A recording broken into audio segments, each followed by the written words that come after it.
Bismillahirrahmanirrahim. Assalamualaikum warahmatullahi wabarakatuh. Alhamdulillah. Alhamdulillahi rabbil alamin. Wassalatu wassalamu ala asyrafil anbiya'i wal mursalin wa ala alihi wa sahbihi ajma'in. Qala rabbi shrah li sadri wa yassir li amri wahlul 'uqdatam min lisani yafqahu qawli. Faqala Allah Ta'ala fi kitabihil 'aziz. A'udzu billahi minasy syaithanir rajim. Yarfa'illahu alladhina amanu minkum walladhina utul 'ilma darajat. Shadaqallahul 'azim. Muslimin muslimat yang dirahmati oleh Allah, sebelum kita membaca kitab Sirah Ar-Rahiqul Makhtum Mubarakfuri, maka suka untuk saya mengajak diri saya terutamanya dan juga tuan-tuan, marilah sama-sama kita merenung salah satu ucapan yang dinukilkan oleh salah seorang ulama salafun salih, dan hal ini dipetik dalam kitab Usul Ghabah fi Ma'rifatus Sahabah oleh Al-Imam Ibn Athir. Siapakah ulama ini? Beliau yang bernama Yazid bin Maisarah. Yazid bin Maisarah. Kita bila duk faham Maisarah ni orang perempuan, Maisarah ni orang lelaki. Orang Arab tu Maisarah orang lelaki. Buktinya apa? Kita boleh tengok dalam sirah pada tajuk yang sebelum ini. Nabi pergi ke Syam bawa barang dagangan Khadijah bersama dengan Maisarah. Maisarah tu lelaki. Kita Maisarah bubuh Siti selalu. Siti Maisarah, tak apalah apa pun. Yazid bin Maisarah ni seorang tokoh ulama salafun salih yang lahir 300 tahun hijrah ke bawah. Beliau pernah mengungkapkan satu nasihat yang sangat bernilai. Beliau mengatakan bahawa idza zakaka rajulun fi wajhik fa ankir alayhi waghdib wala tuqir bidzalik. Yang bermaksud, kata Yazid bin Maisarah, jika seseorang dia datang kepada kita kemudian dia puji kita depan-depan, dia mai dia puji ni hangit. Kita pun nak jadi cering kan, kita hang ni puji apa teruk-teruk sangat, kita bukan lagu tu pun kan. Baik, Yazid bin Maisarah ajak kat kita, kalau orang puji kita ni melambung sangat ni, kita nak buat lagu mana? Akhlak salafun salih ajar kepada kita, pertama, fa'ankir alaih.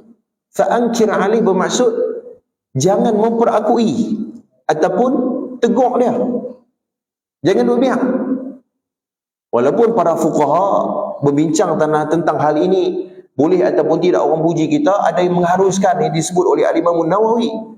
Namun kalau kita tengok akhlak salafun salih yang didik dan mengajar kepada kita dedikasi yang terpuji itu, mereka sedaya upaya menghalang ataupun menutup pintu-pintu iblis dan syaitan untuk menunggangi pujian itu. Iblis syaitan ni dia pandai, dia tunggang pujian tu. Hari pertama tak ada masalah, kita tidak tahu pada bulan akan datang, tahun akan datang, bila mana kita biarkan pujian itu daripada manusia. Fa'ankir alaih, tegur dah, jangan duk biar. Kemudian kata Yazid bin Maisarah, waghdib wala tuqir bidzalik, dan marah dia kalau boleh. Marah tu, kata salafun salih ni, depa cukup jaga benda ni. Jaga benda ni. Wala tuqir bidzalik, dan jangan memperakuinya. Sayyidina Abu Bakar As-Siddiq, dan hadis sebut oleh Yazid bin Maisarah, apabila orang puji depan-depan ni, lebih-lebih sangat ni, baca doa ni, Allahumma la tu'akhidni bima yaqulun waghfir li ma la ya'lamun. Doa ni juga Sayyidina Abu Bakar ajak. Sayyidina Abu Bakar ni siapa? Sahabat Nabi yang paling rapat. Nabi berhijrah pun Nabi pilih Sayyidina Abu Bakar.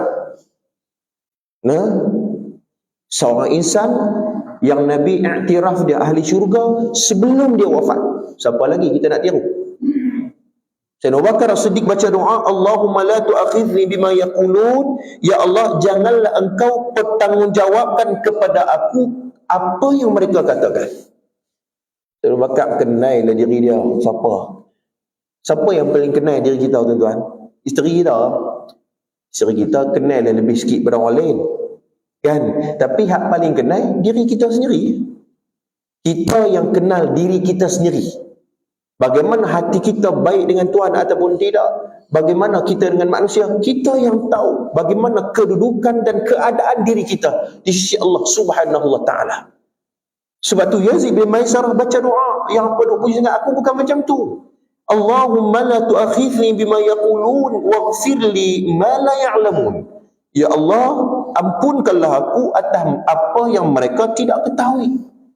Dia memuji, tengok lagu tu ya, dan kita yang tahu apa yang kita lakukan dan sebagainya. Maka tuan-tuan dirahmati oleh Allah.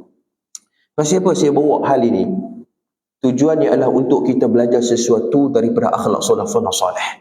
Dan hal ini terjadi pun dalam masyarakat kita. Terjadi kepada diri kita, terjadi kepada jiran kita, terjadi kepada siapa pun. Maka pujian itu kadang-kadang ia dapat kita kata merosakkan seseorang hamba Allah Subhanallah ta'ala. Mudah-mudahan ada sesuatu yang kita boleh ambil daripada nasihat salafun salih ini. Baik, tuan-tuan sekalian, kita sambung pembacaan sirah Ar-Rahiqul Makhtum Safiur Rahman Mubarak Furi. Apa cerita kita malam ini, tuan-tuan? Cerita kita pada malam ni ialah iaitu berkaitan dengan saat keislaman Sayyidina Umar Al-Khattab radhiyallahu anhu. Kalau tengok pada muka syarat saya ni iaitu 137 macam itulah. Baik. Cerita dia sikit pada pertemuan lepas, kalau tuan-tuan ingat bila mana Sayyidina Umar Al-Khattab dia memang niat keluar daripada rumah pada waktu itu memang tujuan untuk mencari Nabi dan membunuh Nabi SAW. Tujuan dia memang nak bunuh Nabi. On the way nak jalan tu jumpa dengan seorang khadam Abdullah bin Jad'an. Seorang khadam yang beliau mengatakan bahawa ada satu perkara yang lebih besar, iaitu adik kamu yang memeluk Islam. Jadi dia jadi terkejut. Bila dia jadi terkejut, dia tak cakap banyak, dia tak pergi ke rumah Nabi, dia pergi ke rumah adik dia Fatimah binti Al-Khattab. Itu cerita. Cerita pertemuan lepas. Macam mana? Lah dia boleh ya? Boleh ya? Nah.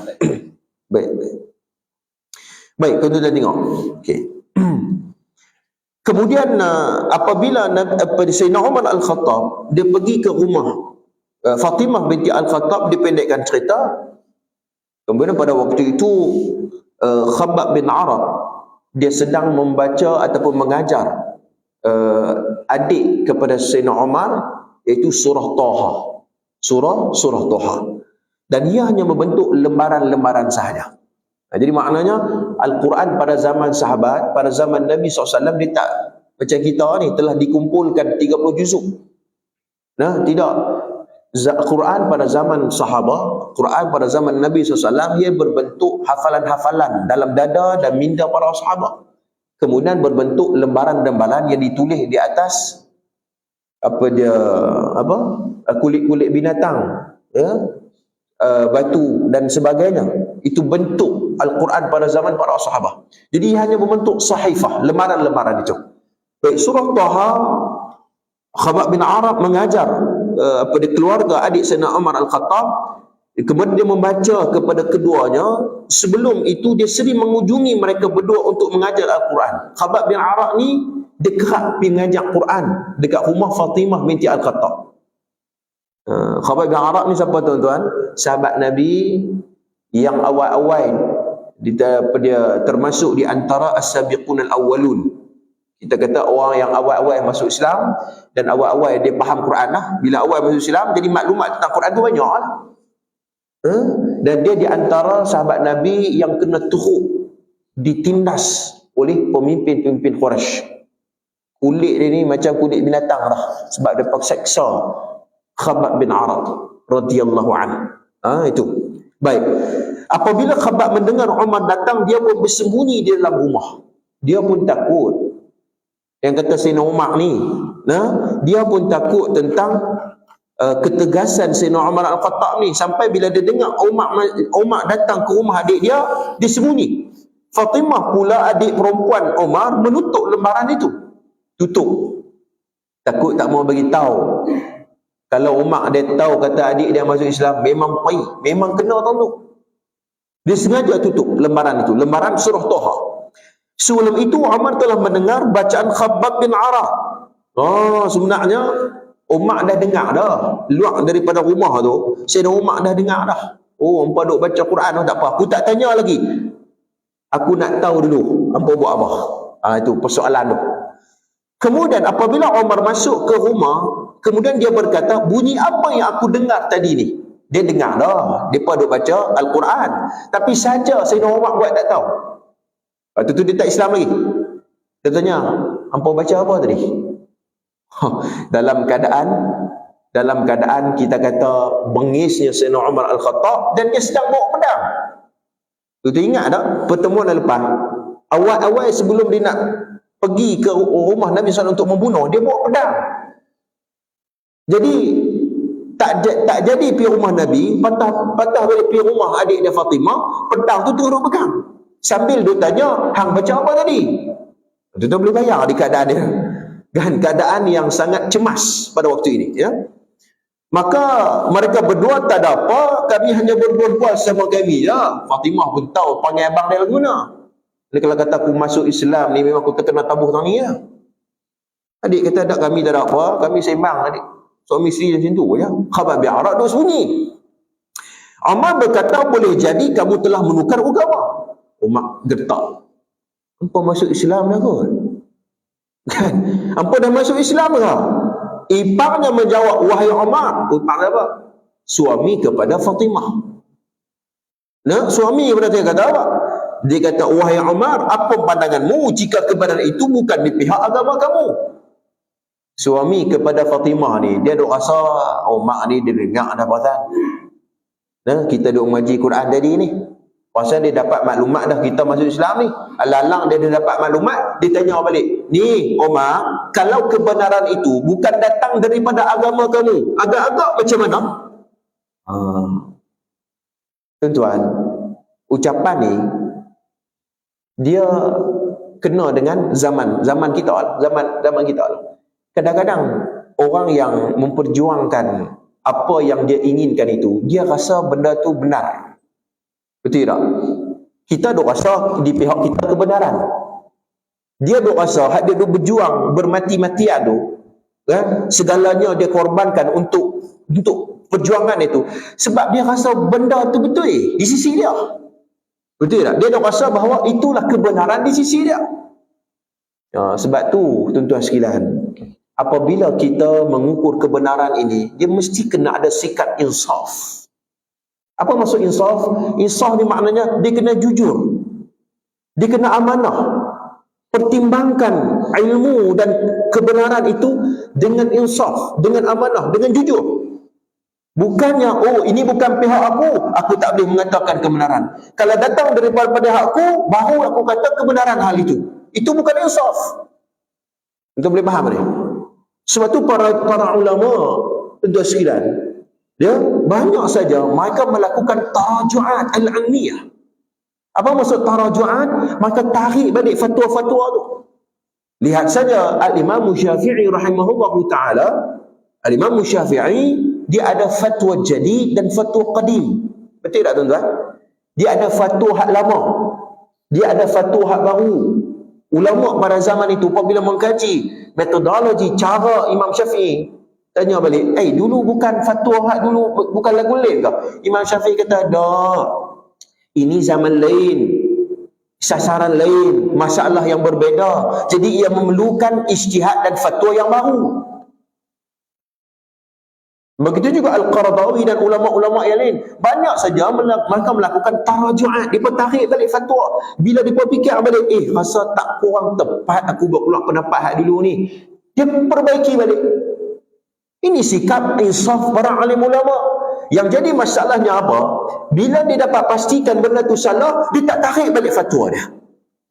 Ataupun dia tak tarik balik pendapat dia. Yang ni jadi masalah. Yang jadi kerugiannya siapa? Umat Islam. Ya, mungkin ada beberapa hal-hal tertentu dia tarik balik. Sebab kalau aku tarik balik lagi, aku jawatan besar. Lagi orang kata apa, Tok Guru tarik balik dah. Para ulama dulu biasa je. Taraju'at al-fatwa. Dia tarik balik. Dia mengkaji balik. Rupa ni, fatwa ni perlu dikemaskan. Jadi mereka mengeluarkan fatwa yang baru. Itu benda biasa. Di kalangan para ulama yang bersikap insaf dalam hal-hal yang berkaitan dengan ilmu ini. Baik, tak apa. Kembali kepada perbahasan ini. Ipar Sayyidina Umar tanya, kalau kebenaran itu bukan datang daripada agama kamu, yang ni agama apa? Agama hak sembah berhala.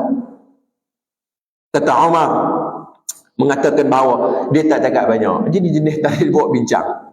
Dia tulis terekam, dia terus terekam dan menghenyak dengan kaki Sayyidina Umar Al-Khattab radhiyallahu anhu. Kawan duk tengah marah, dia buat bincang lagu tu memang tak ada apa lah. Sayyidina Umar terus tak cakap banyak. Dia lompat ke arah ipar ataupun suami kepada adik dia dan henyak dengan kaki Sayyidina Umar sampai cedera. Adik perempuan pada waktu tu dia menarik Umar dari suaminya. Itu kena bayang ni pegelutan ini. Dia sejarah yang tercatat di dalam kitab-kitab sirah. Bila kawan tu henyak suami kepada adik Sayyidina Umar Al-Khattab, dia tak boleh tengok suami dia kena hendak oleh abang dia sendiri. Dia tarik suami dia, dia tarik Sayyidina Umar. Lalu tiba-tiba Umar menolak adik Sayyidina Umar ini Fatimah sehingga berdarah pada muka dia. Ditolak. Fatimah sampai cedera, muka dia berdarah. Diriwayatkan dari Ibnu Ishaq menyebutkan bahawa Umar memukulnya hingga luka. Ibnu Ishaq dalam riwayat sirah dia, sirah Ibnu Ishaq, ditambah lagi riwayat yang mengatakan bahawa ditabuh juga adik dia sampai cedera, sampai berdarah. Sampai berdarah. Lantas berkata adik perempuannya dalam keadaan yang marah, dah kena tabuh dah. Dua-dua kena tabuh. Fatimah pun kena sampai cedera. Hak suami dia pun kena cedera, dia kena tabuh sampai henyak sampai cedera. Dah halang-halang kena tabuh, adik dia kata apa? Hai Umar, jika kebenaran itu bukan di pihak agama kamu, maka aku persaksikan bahawa tiada Tuhan selain Allah dan aku mempersaksikan bahawa Muhammad Rasulullah. Fatimah dah nak tabuh pun sampai mati sangat. Dah nak tahu kata aku Islam. Ya, aku Islam. Fatimah memperakui keislaman dia di hadapan Sayyidina Umar Al-Khattab pada waktu itu. Baik, begitu keadaan dia. Kemudian Umar merasa putus harapan. Sayyidina Umar ni tu kata tu, kerah-kerah seseorang pun lah kali ada bunga juga, ada taman juga lah hati tu. Jadi kita manusia ni pun kadang-kadang bila kita nampak dia ni macam tak ada harapan nak berubah, sebenarnya ada harapan, cuma tak kena gaya ya. Tak kena dia punya tune ataupun turning point tu tak kena. Betul tak? Kita dah tengok dia ni tak lepas api, aku buat cara ni tak lepas api, buat cara ni tak berubah kok. Dia ni tak boleh berubah dah pasal. Dah, bukan tak boleh berubah. Tak kena tang dia tu. Turning point tu tak kena. Sayyidina Umar Al-Khattab bengis-bengisnya pun bila tengok cederanya adik dia, cederanya ipar dia dan tegasnya Fatimah kita kata mengisytiharkan islamannya, last sekali dia kata kalau aku tabuh dia sampai mati pun dia tetap Islam. Kemudian Umar dia rasa putus harapan dan apabila dilihat adik perempuannya sedang berdarah itu, timbulnya rasa malu dan penyesalan dalam jiwa Sayyidina Umar. Waktu ni dia tak Islam lagi dah. Dia tak Islam lagi. Bila tengok keadaan tu, dia rasa sayang. Ni adik aku ni. Nah, adik aku ni jahat macam mana sekalipun, ni adik aku. Ini yang kata fitrah manusia ni. Fitrah insan. Apabila kita bercakap tentang Islam, Islam itu bercakap tentang juga fitrah insani. Ia bersifat manusiawi. Sebab tu Al-Qaradawi dalam kitabnya Kaifa Nata'amul Ma'as Sunnah An-Nabawiyah, dia beritahu kepada kita, kalau kita baca satu hadis dan kita baca sirah ataupun kita baca hadis, tapi hadis tu dia bercanggah dengan fitrah manusia, dia tidak bersifat manusiawi, pastilah kata Al-Qaradawi dalam kitab itu mengatakan itu ciri-ciri hadis yang bermasalah. Hadis yang bermasalah. Sebab Islam itu ialah berinteraksi dengan fitrah manusiawi. Nabi SAW pun di kalangan bashar. Ana basyarum mithlukum yuha ilaih. Bashar itu manusia. Nah, supaya untuk diikuti. Nabi kalau di kalangan malaikat, kita tak boleh ikut Nabi. Dia ikut Nabi macam mana? Malaikat. Nabi di kalangan bashar untuk diikuti, bukan untuk ditinggalkan. Sebab tu apabila hadis habaq lagu ni, tiba-tiba orang cakap lagu ni bercanggah dengan hadis, kita nak ikut mana? Pastikan kita ikut hadis Nabi SAW ataupun kita ikut sunnah An-Nabawiyah. Itu konsep dia. Hari ni timbul perbahasan macam-macam kan, tentang polemik umat Islam dan sebagainya, macam-macam isu. Bila banyak sangat pendapat ni, sebab tu Qaradawi dia tulis satu buku Fatawa Asy-Syadzah. Fatawa Asy-Syadzah. Kalau nak ikut pendapat ni tuan-tuan, pendapat ni banyak. Pendapat ni banyak, pendapat ulama pun banyak. Jadi ada pendapat-pendapat yang terpencil, ada pendapat-pendapat yang ganjil. Al-Qaradawi sebut Fatawa Syadzah, di mana ada fatwa-fatwa yang syadz, yang pelik. Yang pelik-pelik ni jangan kita duk ambil lah. Ada orang kata, dah ustaz, ini pun pendapat ulama. Memang. Tetapi apabila ia bercanggah ini, maka kita kena melihat, kita kembalikan kepada mana satu pendapat yang dekat dengan sunnah. Begitu. Ya, yang dekat dengan hadis. Pendapat ni banyak. Itu sekian. Itu kalau kita tengok dalam perbahasan para alim ulama, itu dia ada lapangan yang berbeza. Baik, tak apa. Kembali kepada perbahasan ini. Maka Umar memutus harapan, kemudian dia berkata, berikan kepadaku kitab yang ada padamu supaya dapat aku membacanya. Sayyidina Umar bila terduk parti, dia kata, kalau macam tu, mai, apa yang kata hebat sangat Quran ni, aku nak tengok. Mana lembaran tu? Aku nak baca dan aku nak tengok. Aku nak perhati. Betul ke? Ataupun macam mana cerita pasal Quran ni? Maka adik pun berkata, sesungguhnya engkau kotor. Kitab ini hanya boleh disentuh oleh orang-orang suci, maka pergilah mandi. Jadi maknanya dia suruh abang dia pergi mandi. Sebab yang boleh pegang Quran ni adalah orang yang bersih. Sebab tu para fuqaha apabila membahaskan tentang Al-Quran yang kita baca ini dalam mazhab Syafi'i, maka memerlukan untuk ambil ayat semayang wudu. Pegang Quran tu mushaf mesti dalam keadaan berwudu dalam mazhab kita. Dalam mazhab Hambali tak perlu. Adalah istidlalnya, jangan duk gaduh pula. Ada istidlalnya, ada cara pendalilannya. Cuma mazhab kita mesti kena ambil wudu. Kerana apa? Kerana Al-Quran itu mesti disentuh dalam keadaan bersih saja. Itu. Baik. Umar pun pergi mandi. Kemudian mengambil kitab itu dan membacanya dengan nama Allah yang Maha Pengasih lagi Maha Penyayang. Dia baca bismillah. Bismillahirrahmanirrahim.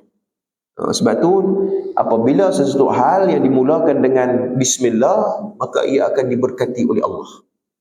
Nabi pun bila tulis surat kepada pemimpin-pemimpin besar seperti pemimpin Rom, pemimpin Parsi, pemimpin Habsyah dan sebagainya, Nabi akan tulis surat dan dimulakan dengan bismillahirrahmanirrahim.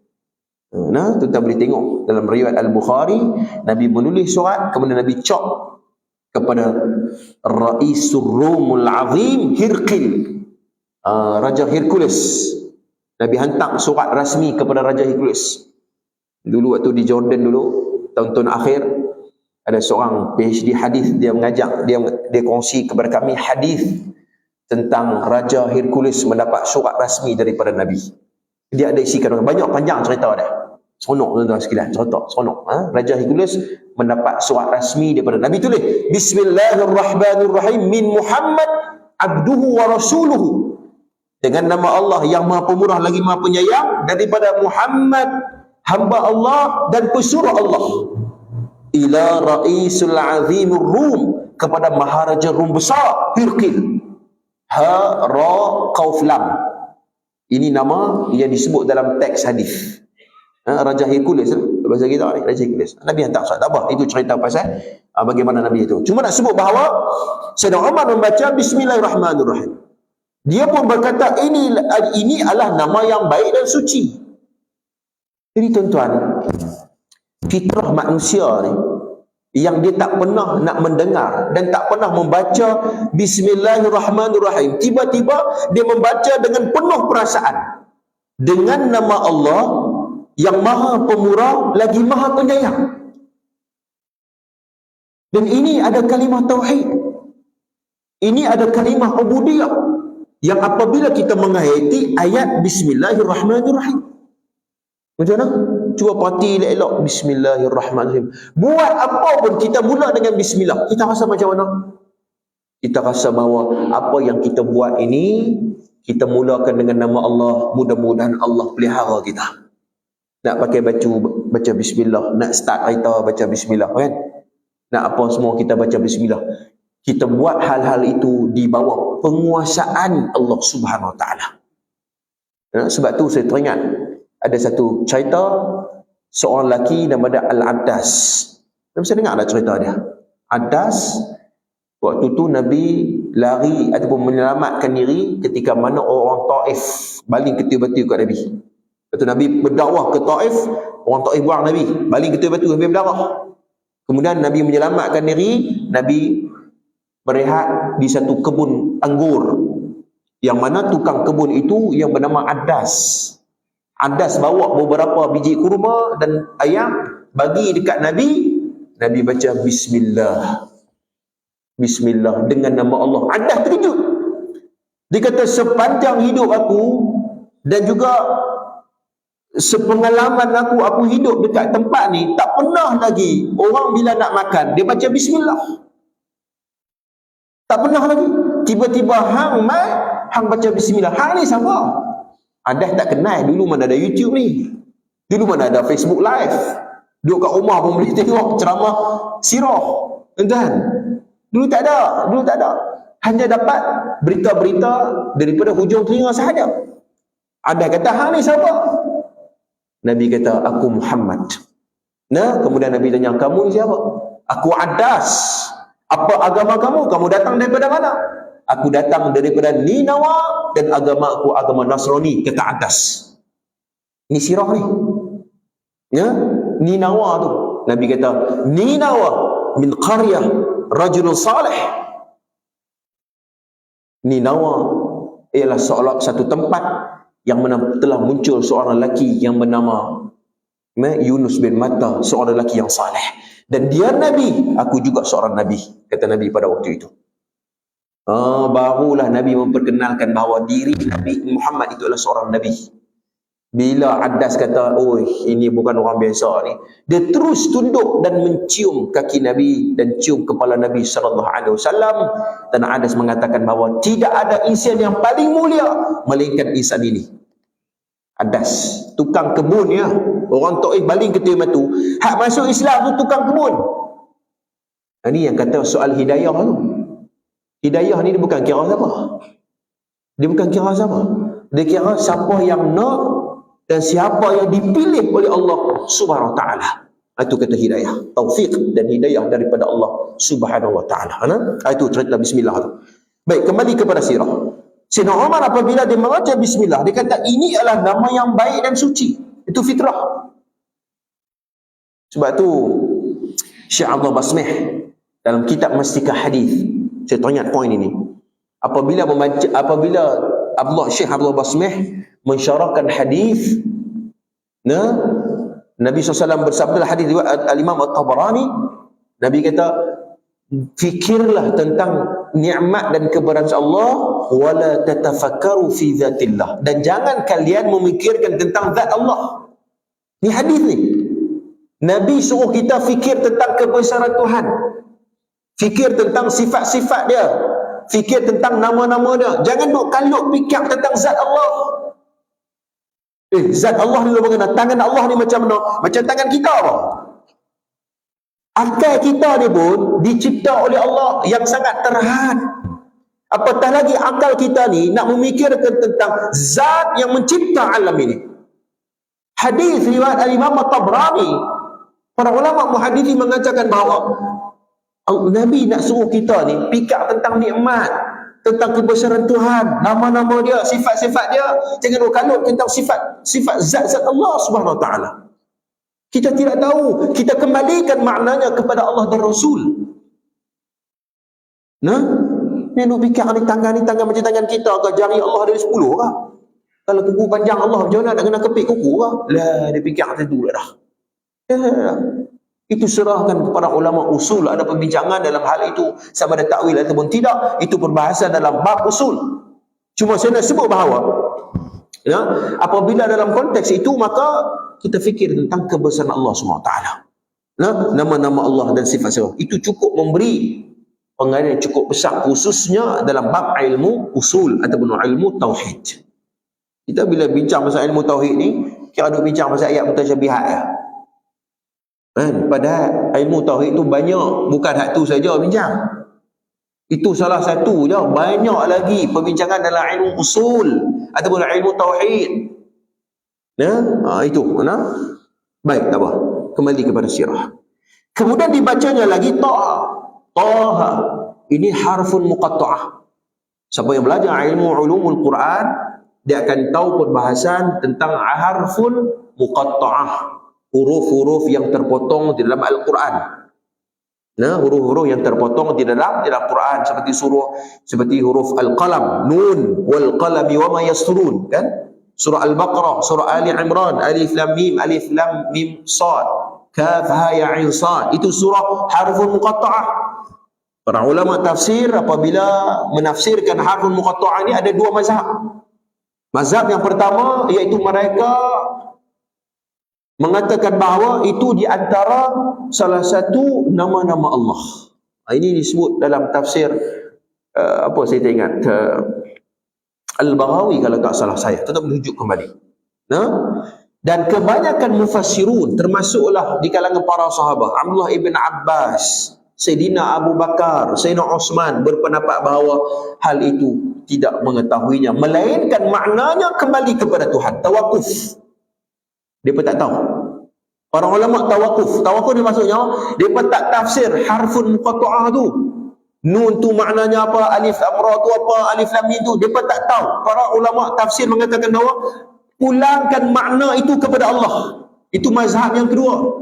Iaitu kebanyakan para ulama mufassirun berpegang dengan pendapat itu. Apa hikmahnya? Para ulama mengatakan bahawa hikmahnya apa? Tujuannya Allah SWT meletakkan harfun muqatta'ah itu, tujuannya nak bagi tahu kepada orang-orang Mekah pada waktu itu yang sangat menyanjung orang-orang sastra, orang yang pandai bahasa Arab pada waktu itu. Allah nak abang kata apa? Hang pandai tak mana pun ilmu sastra, ilmu bahasa Arab, hang tak boleh menandingi dan hang tak boleh nak menafsir ayat-ayat yang terdapat Al-Quran, termasuklah harfun muqatta'ah. Betul boleh faham ni? Hang hebat macam mana pun, hang tafsir tengok nun tu maksudnya apa? Tak tahu apa. Jadi ini maknanya ilmu manusia, ilmu hamba Allah ni hebat macam mana pun tuan-tuan, ada lagi Tuhan yang mencipta ilmu ni. Dan pandai tak mana pun kita tuan-tuan, kita ni terhad, ilmu pun terhad. Betul tak tuan-tuan? Ilmu kita ni terhad. Ada ustaz ni pandai dalam hal, ada beberapa hal dia hebat dalam beberapa sudut ilmu. Sebab tu kita perlu memerlukan di antara satu sama lain. Tak boleh nak mendabik dada kita ketahu semua. Tak boleh. Mesti kita memerlukan antara satu sama lain. Ini disebut juga oleh Dr. Raisuni. Baik, tak apa. Kemudian Sayyidina Umar apabila membaca surah Taha, Kemudian dia menyambungkan pada ayat yang seterusnya, sesungguhnya akulah Allah yang tiada Tuhan selain aku, maka sembahlah aku dan dirikan salat untuk mengingati aku. Bila sampai dekat ayat tu, tuan-tuan, Sayyidina Umar kata, alangkah indah dan mulianya kalam ini. Tu kata Sayyidina Umar tu, dia membaca dengan hati. Sebab tu Al-Quran dia kena baca dengan hati. Taranum Al-Quran dia mesti baca dengan hati. Bukan kira dengar tang sedap ya. Kan, ini Bayati, ni Hijaz, ni Husaini, kan? Taranum ya. Dia yang baca itu perlu baca dengan bilabun hayy, kata Dr. Salah Al-Khalidi dalam kitab dia Lataiful Quran. Al-Quran ni nak bagi hiduplah hati ni, tuan-tuan, dia mesti membaca dengan hati. Bilabun hayy. Itu bermaksud dengan hati, dengan benak dalam hati ni, perasaan itu. Itu sebab tu kadang-kadang orang yang membaca Al-Quran, imam-imam Mekah, kan, baca jadi imam dan sebagainya, dia baca dia menangis, kan, dia menangis.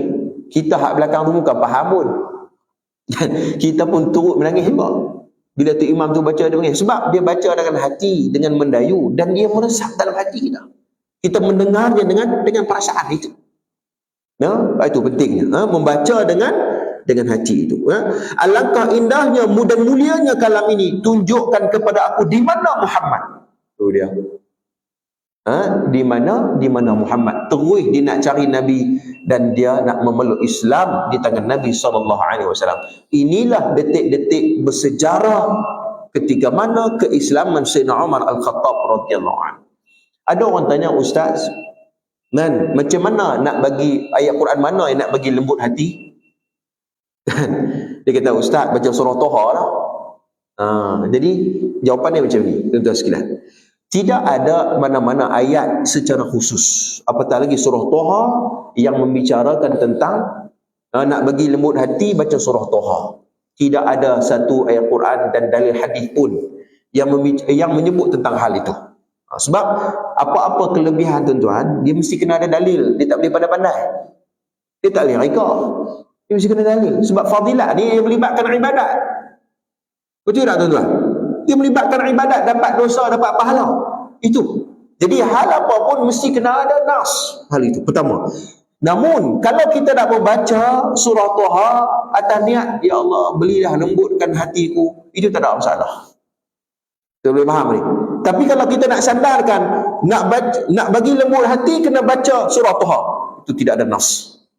Itu dulu nak kena bagi tahu. Kerana amanah dengan ilmu. Tidak ada dalil yang menyebut tentang Nabi bagi tahu siapa nak baca, nak lembut hati kena baca surah Toha. Tidak ada satu nas. Namun untuk kita nak baca, untuk kita niatkan dengan peristiwa-peristiwa seperti ini, tidak ada masalah. Bolehlah nak baca surah Toha. Nak baca surah lain pun tak apa. Nak bagi lembut hati, nak baca surah Al-Fatihah pun tak ada masalah. Nak bagi lembut hati, tak semestinya surah Toha. Begitu, tuan sekalian. Baik, kemudian lalu Umar berkata, alangkah baiknya, dan tunjuk aku kepadaku di mana Muhammad. Dia nak cari Nabi SAW dan dia nak memeluk Islam. Ini kata hidayah. Apabila Khabbab bin Arab mendengar kata-kata Umar pada waktu itu, dia pun keluar dari dalam rumah sambil berkata, jadi Khabbab bin Arab pun pada tu dia duduk pasang telinga ya. Dia duduk pasang telinga, dia duduk dalam persembunyian ni. Bila dapat kata Sayyidina Umar dia dah masuk Islam, nak masuk Islam, nak cari Nabi SAW masuk Islam, Khabbab bin Arab pun keluar. Muncul. Ada pula dah.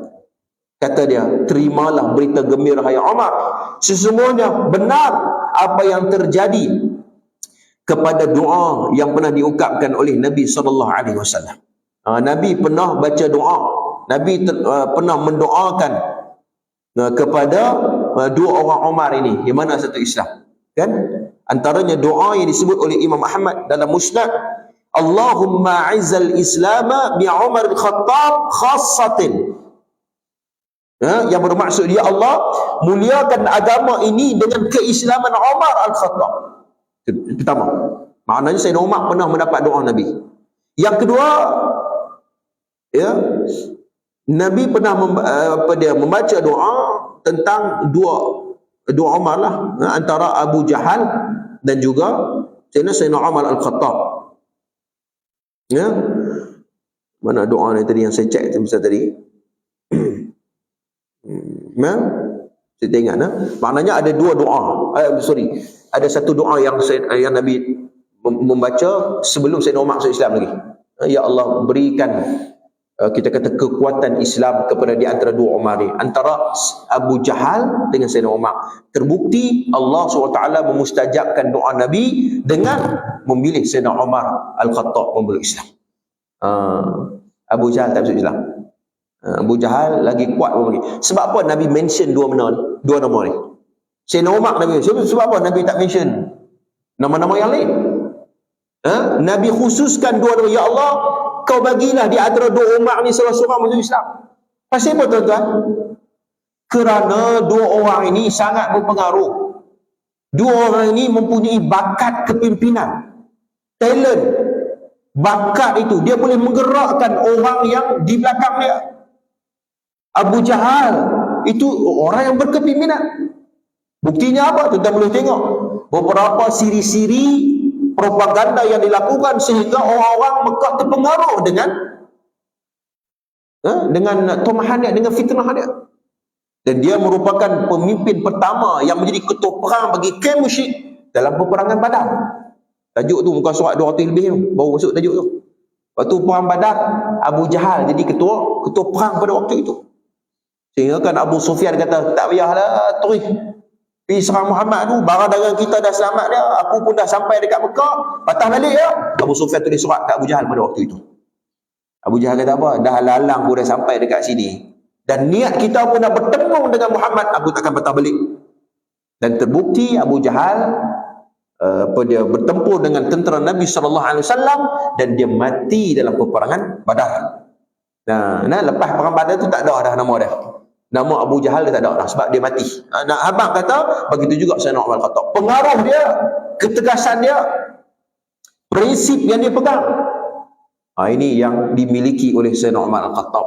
Dan Allah Subhanahu Wa Taala memuliakan dengan mengislamkan Sayyidina Umar Al-Khattab. Begitu, dah sekilas. Jadi contoh pasal Sayyidina Umar ni banyak. Contoh banyak nasihat-nasihat dia yang sangat berguna yang kita boleh ambil. Dalam satu riwayat daripada Ibnu Abu Syaibah, di antara ucapan yang terkenal yang pernah diungkapkan oleh Sayyidina Umar Al-Khattab, ialah inna qaumun a'azzanallahu bil Islam falam naltamisul 'izza bi ghairihi. Ini bukan hadis, ini kalam Sayyidina Umar. Kata Sayyidina Umar Al-Khattab, inna qaumun a'azzanal Islam, kita adalah orang-orang umat Allah yang Allah muliakan dengan Islam dan tidak lagi kemuliaan selain daripada Islam. Tu Sayyidina Umar tu. Maksudnya apa? Kita ni mulia ni sebab Islam ya. Kalau kita tak Islam, kita tak mulia, kata Sayyidina Umar. Walaupun bangsa kita ni bangsa keturunan raja pun, berjuta dalam bank ataupun bagaimana kedudukan kedudukan kita dalam masyarakat, tak mulia melainkan Islam itu yang memuliakan kita. Tu Sayyidina Umar tu. Sebab tu baru ni tuan-tuan sekalian, Syahid Yahya Sinwar, ketua Hamas yang gugur syahid baru ni, waktu duduk dalam penjara tuan-tuan, dia tulis novel. Ada novel dalam 300 muka surat lebih. Itu orang yang bila berilmu ni tuan-tuan, dan walaupun kamu memenjarakan jasad dia, kamu tidak boleh memenjarakan minda dia. Profesor Hamka kena penjara, dia buat tafsir. Syekh Qutub kena penjara, dia buat fi Zilal Quran. Suatu orang yang berilmu, kamu tak boleh memenjarakan, kamu kena melawan dengan hujah. Betul tak tuan-tuan? Orang yang ahli alim, hang tak boleh penjara dia, hang tak boleh sekat macam mana pun, sebab dia ada ilmu, dia ada akal untuk memikirkan. Yahya Sinwar, dia tulis satu novel. Bila orang baca, tuan-tuan sekalian, orang quote satu ucapan dia. Apa ucapan yang sangat terkenal? Bahasa Melayu lah. Tulis itu dalam bahasa Arab, tapi orang terjemah dalam bahasa Melayu. Dia kata apa? Selagi mana aku ada usaha untuk melawan dan membunuh Israel Zionis, aku akan lakukan walaupun dengan seekor semut, kata dia. Tu dia. Maksudnya apa? aku nak bunuh Zionis Israel ni, walau macam mana sekalipun, walaupun dengan seekor semut pun, kalau itu saja yang mampu untuk aku membunuh Israel dan Zionis Israel, aku membunuh semut itu. Dan terbukti Yahya Sinwar Al-Syahid, dia mati dalam keadaan akhir dia drone Israel. Tengok, tengok video, dia ambil kayu dia sebelah kiri, tangan kanan dah terkulai dah, dia ambil tangan kiri kayu dan dia baling. Israel kat dalam media dia mengatakan, maka kami nak mengaibkan pemimpin utama Hamas. Sebenarnya bila kita melihat video itu, ia memberi satu hikmah yang cukup banyak, yang membuktikan keberanian, kepahlawanan, yang akhirnya dia syahid dengan usaha yang terakhir, dengan membaling kayu itu kepada drone itu. Ini tanda kepahlawanan Yahya Sinwar yang menjadi salah satu, kita kata, obor semangat kepada pejuang-pejuang Islam. Ini saja saya nak bawa quote cerita-cerita seperti ini supaya bila kita baca sirah tu bagi hidup. Itu sekalian. Ini peranan sirah apabila kita membaca As-Sirah An-Nabawiyah. Jadi tuan-tuan sekalian, saya rasa takat itu dulu perkongsian Sirah An-Nabawiyah kita pada malam ini. InsyaAllah pertemuan akan datang kita akan bahas bagaimana saat-saat bersejarah dan penting, bagaimana Sayyidina Umar bertemu dengan Nabi SAW. Nanti kita tengok pitang tu sonok tu, ada cerita dari Ibnu Hisham dan Imam Ibnu Jauzi ada menceritakan hal yang sama. Jadi saya takat tu dulu. Qul qali hadza wastaghfirullahal azim li wa lakum. Wassalamualaikum warahmatullahi taala wabarakatuh. أعوذ بالله من الشيطان الرجيم بسم الله الرحمن الرحيم الحمد لله رب العالمين والصلاة والسلام على أشرف الأنبياء والمرسلين وعلى آله وصحبه أجمعين اللهم إنا نسألك علما نافعا ورزقا طيبا وعملا متقبلا وصلى الله على محمد وعلى آله وصحبه أجمعين والحمد لله رب العالمين.